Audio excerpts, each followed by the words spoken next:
Лагерин алкаганда биз 10дан ашык чыгарма жаратууга жетиштик. Бул чыгармалардын баардыгы уникалдуу, баштан аяк ошол лагердин убагында жаралды деп айтсак болот.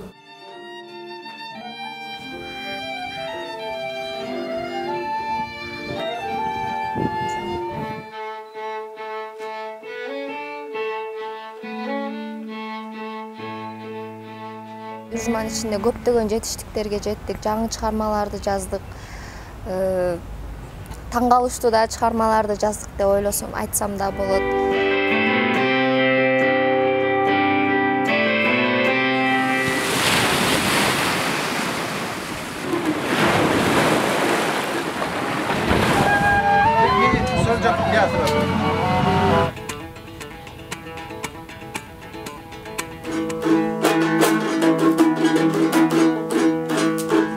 Композиторлар бар, мындай нота менен жазгандар экен да.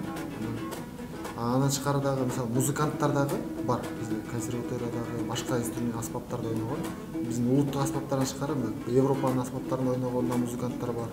Алардын ар биринде балким нар жагында бир нерсе чыгаруучу жагы жатат да, бир композиторлук бир сапаттары бар да.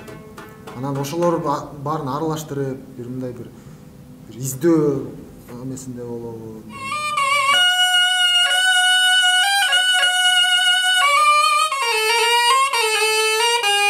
Sarıncın oy atasına jаш kaldım oy.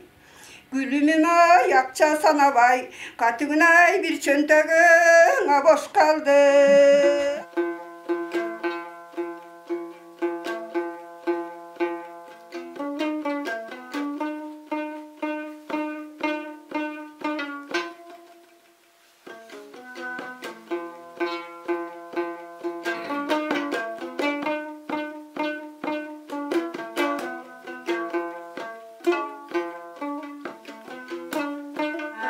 Akbaltan çuvağa arvıgasın kim üçün, koşunga hizmet kıldırvay, ele kişin kim üçün, elge hizmet kıldırvay, yer çıparış kay üçün, gülüyüm bükçümde, batırsınlar yer çuvak. Там такая красота, и вот этим, мне кажется, вот вдохновила именно природа Кыргызстана. Это много еще дало. И плюс люди, которые меня окружали, это все композиторы.